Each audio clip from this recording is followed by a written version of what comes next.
But observers are saying time is against you. Observers are not lawyers. But do you think you can meet up before the time? Oh yes, we can. We have. Just recently, INEC said they are no more going to recognize the David Mark-led ADC.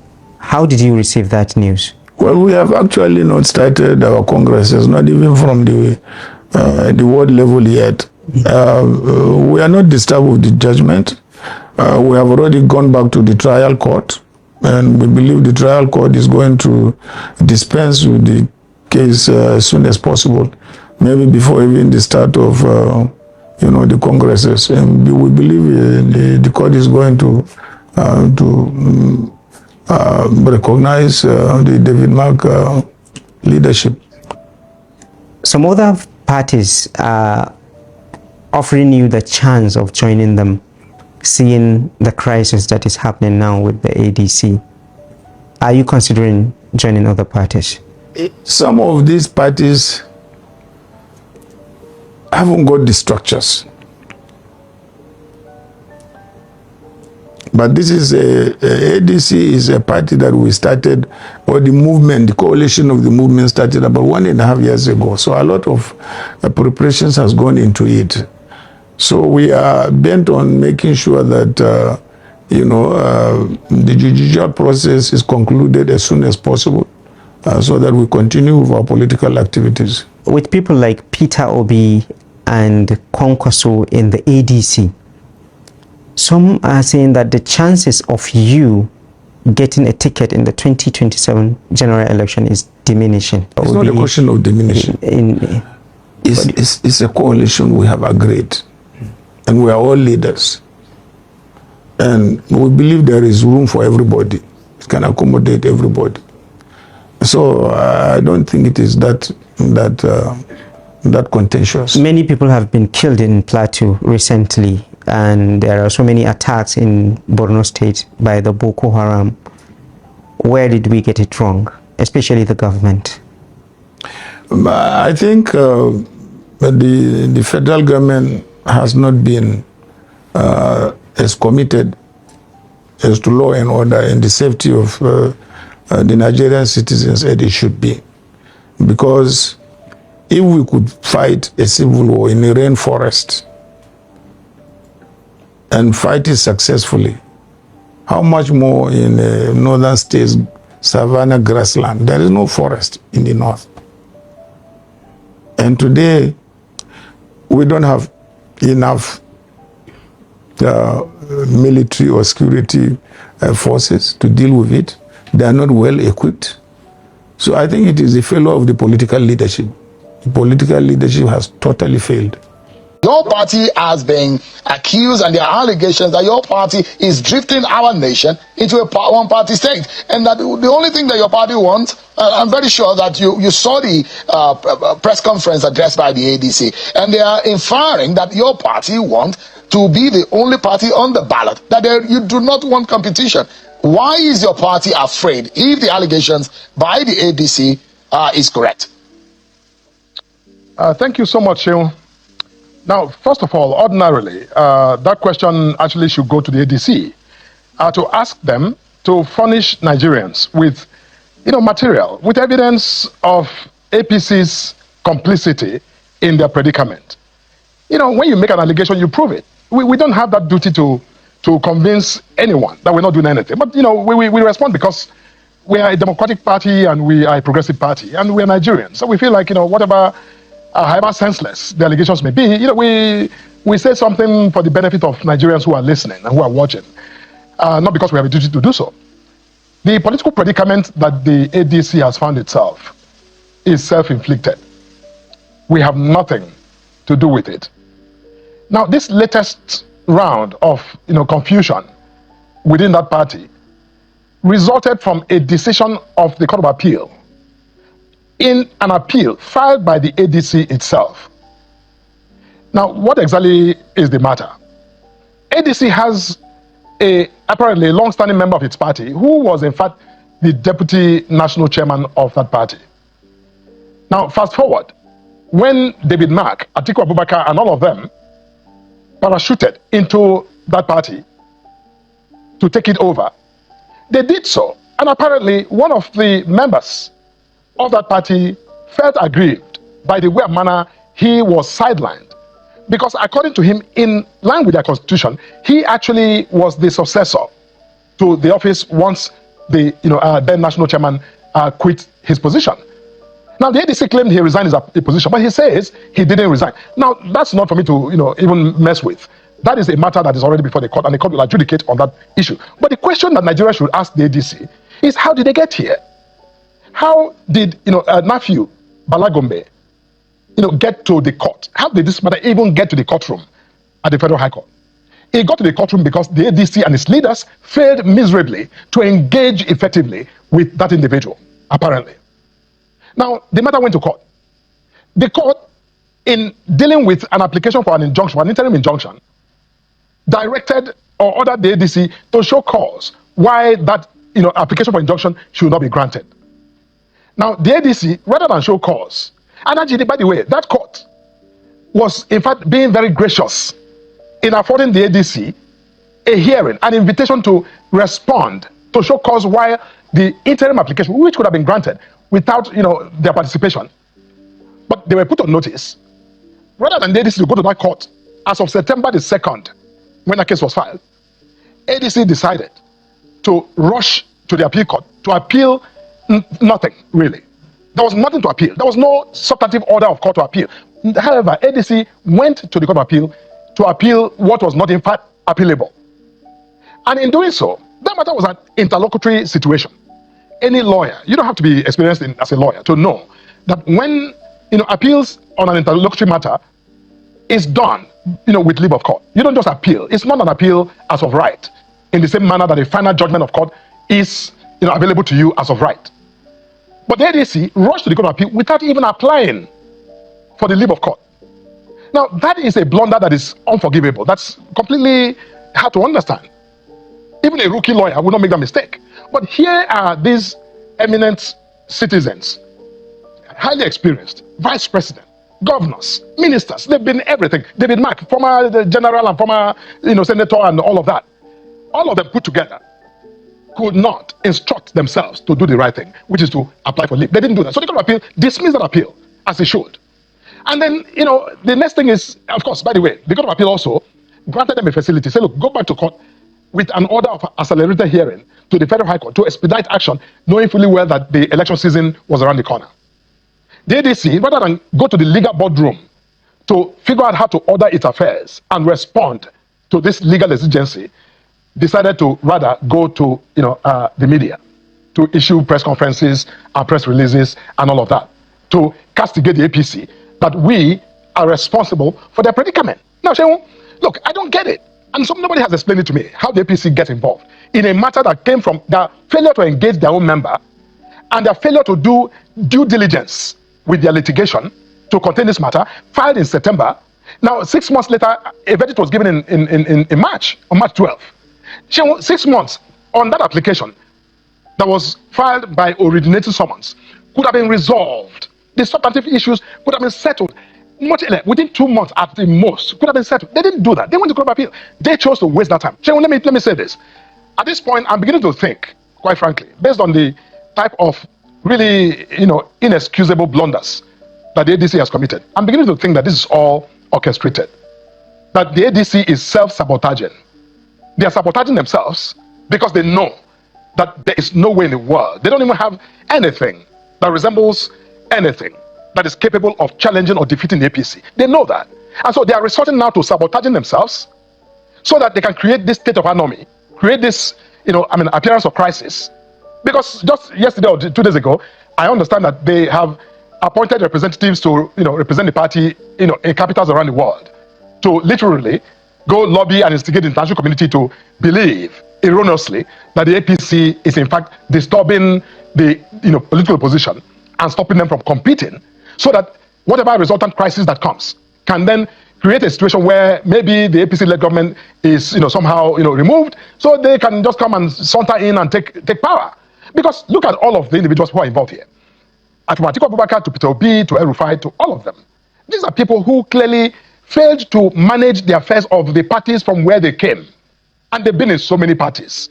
And one thing that is consistent with all of those parties is their failure to handle their business in those parties, to stay, to remain, and solve the problems of their parties. No, rather, they use the revolving door to move to the next party, create more chaos, and then blame the ruling party, and then leave, go to the next party, create more chaos, and blame the ruling party.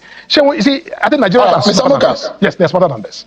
Absolutely. Yeah. So let me jump in quickly. Now, is it coincidence? Labour Party terribly injured.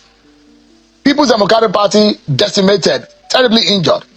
ADC now, when this crisis happened, all the opposition figures were going into that party, and now is experiencing this kind of crisis. And this is what the ADC is inferring. They're inferring the indirect role of the APC in their crisis, and they're saying that there is a fear and paranoia in the APC, and they're using subterfuge. You are using subterfuge, and you're using fifth columnists. You are using people to instigate crisis in their party. What exactly would you say the APC is afraid of? Are you worried that you can't get into a competition in the next election, and that is why you are doing this? Because if the allegations are right, you need to be answering the Nigerian people about the reasons behind you destroying the other political party as they are alleging.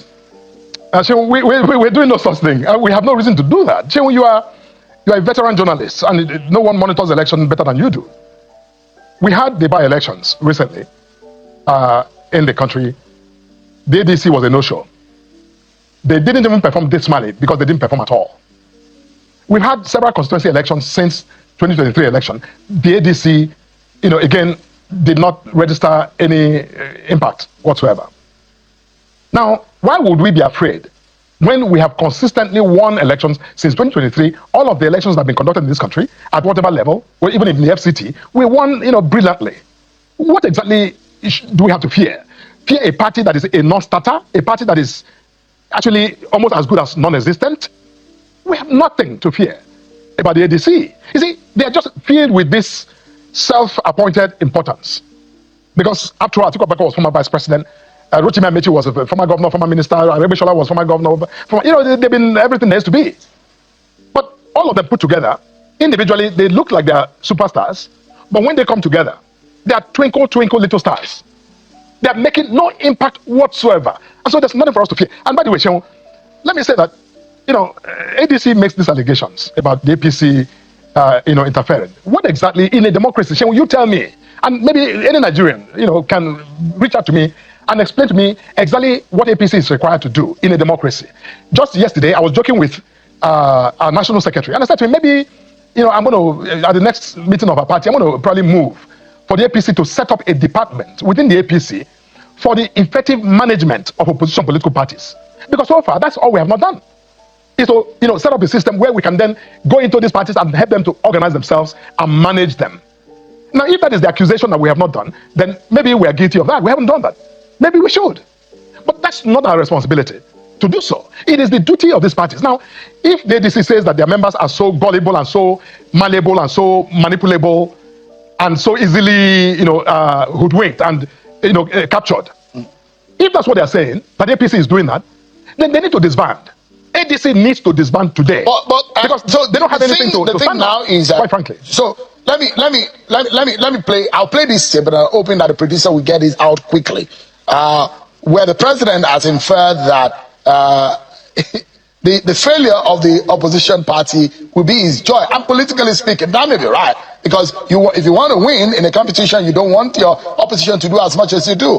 But the fear that a lot of people are having is that we've not seen this nature of crisis in opposition political parties since the Fourth Republic began. And there are fears that if there is an erosion of opposition voices or voices of dissent in our democracy, we are doomed. And that's a fear, that we cannot have the four pillars that hold a democracy, and we have only one pillar thriving, the others are simply not effective. The opposition, the civil society, the media, all of them being eroded and being put in some kind of fear and trepidation because the ruling party is overwhelming. Those are the kind of narrative that is being created, and it's left to you as a ruling party to be able to allay those fears. And perhaps every indices that show to that effect, maybe your party will start evidently telling Nigerians that we are not involved. because the opposition is now drawing inferences and saying there are members of your party or those that are working for your party that are doing this danger and are doing this harm to the opposition. Look, you see, first of all, we're doing no such thing. We're not doing anything to undermine anybody. We are minding our business. We are organizing every day, convening meetings and mobilizing our people and giving them a reason to, trust our party and to work with our party. Nobody has tied the hands of anybody in ADC or in the PDP or in the Labour Party from even going into the APC to do what they're accusing the APC of doing to them. Nobody. Assuming that, nobody is doing such a thing. But why does it lie in their mouth to suggest the things they suggested? Like I said, why would we do that when we are winning? They are not winning. They're the ones who have the reason to, in fact, create this false narrative about the APC. Now, what we're witnessing today is not new. Now, let me remind Nigerians that in 2019, in Zamfara State, APC was completely prohibited by INEC from fielding candidates in all the positions in that state because of APC's internal crisis at the time between the then governor and other leaders who couldn't agree and had these parallel processes. The INEC came down hard on the APC, and we couldn't and we didn't file nominations or candidates for those positions throughout the entire process of that state. Same thing happened in Rivers State. We also didn't field candidates in Rivers. Now, let me remind Nigerians that at this time in 2019, the APC was the ruling party. But we did nothing to use the power of the federal government to interfere or intervene to compel INEC to not take that decision. We complied fully with that decision, and we didn't field candidates in those two states. We didn't. We must remember that. Now, let me refer to a more recent example. In Ondo State, during our congresses, some members of our party who felt aggrieved by one or two things went to court and got an injunction. That order of injunction was not served on the party until after the Congress was in fact literally concluded in Ondo State. But when we received the order, we studied it and decided to abide by that order. We immediately dispatched a high-powered delegation to Ondo State to mediate amongst the aggrieved parties, bring them together, and then settle the issue. And then notified INEC and went ahead to conduct a fresh Congress in Ondo State, which turned out very well and was accepted by all the parties involved. Now, if we as the ruling party are obsessed with complying with the rule of law, following due process, why should ADC be, exempt from complying with due process? Why should they be awarded? Because right now, I'm sitting here speaking to you, I feel like every, speaker or commentator who is saying what you're asking me is literally saying, APC, listen, don't bother trying to win the next election.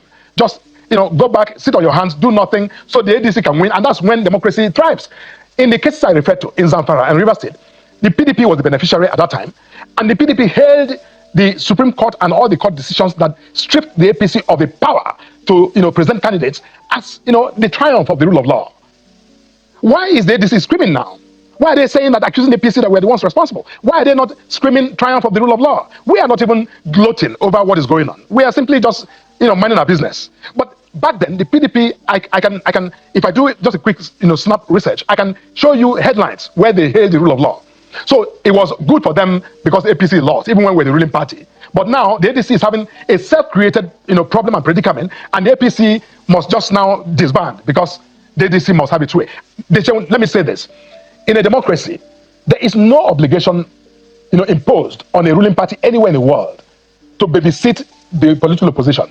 We don't have that obligation. Right now, the ADC is screaming and whining like they need a babysitter. That babysitter will not be the APC. They can go seek a babysitter elsewhere. We won't do that. We have no duty to do that in a democracy. And we can't be blackmailed by this emotional, nonsense that they're putting out, suggesting that we're the ones, doing the problem. We didn't register Bala, Gombe as a member of ADC. We did it. We didn't file the case for Bala Gombe. We are not the, Federal High Court that asked them to show cause. We are not the Court of Appeal that gave a judgment. And right now, they are busy losing time again. The Court of Appeal asked that the Federal High Court accelerates hearing on that substantive matter so that hopefully they can catch up with the calendar announced by INEC. Now, instead of doing that, they're busy doing press conferences and going to Washington and going to Germany and London to field representatives. Now, by the time the entire time is up, again, they will call President Tinubu that he is responsible and that the APC is responsible for their inability to participate in the next election. I hope that they get their hands together. The assurance, Mr. Moka, tonight, the assurance a lot of Nigerians will want to get, because like the popular saying in Yoruba language, that the witch cried today and the child dies tomorrow, is the fact that whatever your party is doing, there are those who are working behind, and whether or not there will be free and fair election is also the fear, and whether there will be an even balanced competition at a polls in 2027. And these are some of the fears that have been envisaged by the ADC. What assurances can your party give? Because it looks like there's an overwhelming sweeping within the political space that your party has done, and your towering figure within the political space seems to be dropping and not allowing, suffocating other political parties. Is there any assurances? Is the president worried about that tendency and the narrative of a one-party state? Are you able to do anything about it? It's not a good thing at all to have a narrative hovering over our head that we are running a one-party state. So we're not running a one-party state. What is a one-party state? A one-party state is a legal construct. It's not by wishful thinking. You don't enact a one-party state by just because somebody accuses the government of, trying to enact a one-party state. To enact a one-party state in Nigeria requires very drastic, far-reaching constitutional reforms that will take years if it can ever be accomplished. So let's not joke with that. Second of all, the ADC is not the only political party in Nigeria. The PDP is still a political party. The Labour Party is still a political party, and there are about 16 or 17 or 18 other parties that are still registered in this country that I bet will field presidential candidates in the next election. Now, just today, I was reading a report by Punch suggesting that some members of the opposition, the ADC and maybe some other parties are considering boycotting the next election. Now, I wish them luck. You see, I said earlier, and I will repeat, that when you ask me to assure Nigerians, there's no assurance to give. Because the only way to assure Nigerians by your question is to say to you that the APC will somehow roll back its preparation and roll back its efforts and maybe not even field a candidate or not. I'm sorry.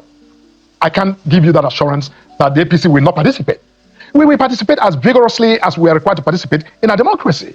Our constitution gives us the liberty to participate, just like it gives ADC and the PDP and Labour Party and anybody else the opportunity to participate. And you see, then these questions should be turned over to the ADC and to the Labour Party and to the PDP to say to them, what exactly are you doing, are you willing to do to bring yourselves into viable capacity to compete in the next general election? That should be the valid question. It's not about APC. Because, so far in this show, you have not told me, apart from the so-called narrative and false narratives, you have not confronted me with any specific, question, allegation, or evidence of the APC's meddlesomeness in these parties. It's all speculative.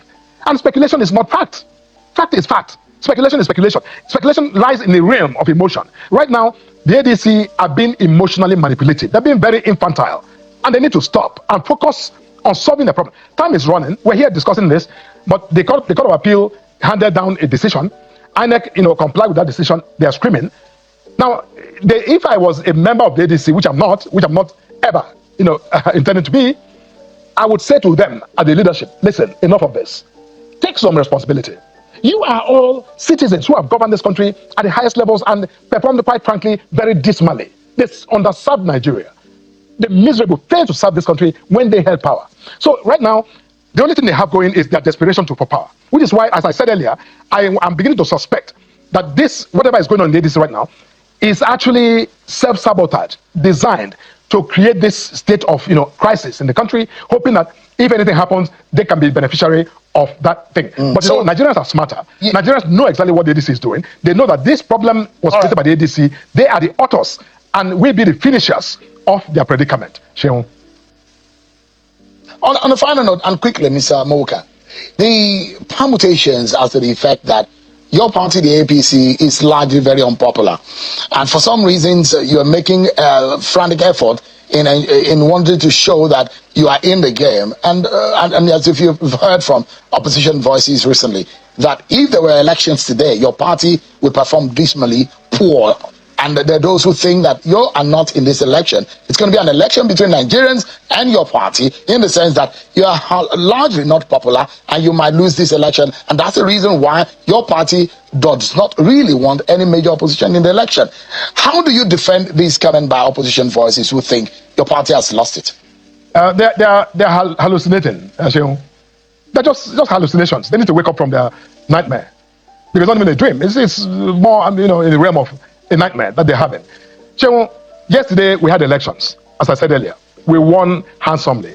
We didn't face any competition from any of the opposition parties in the by-election. In the FCT election, that is the most recent election, we also won handsomely. We didn't face any significant opposition in that election. You see, how can you accuse the party that is winning, that has a track record of winning, that won the 2023 election and has won every election, literally won, fantastically in every election since then? And by the way, the voters in these elections, in the by-election and in the FCT election and in the state constituency elections we've had so far, are Nigerians. They're the same Nigerians who voted for the APC to win. And those who didn't even win anything are accusing those who won of fear of the upcoming election. You see, that is a joke. That's just irresponsible talk. So we don't pay any attention to that. We will continue to prepare, mind our business, prepare for the next general election 2027, and hope to win.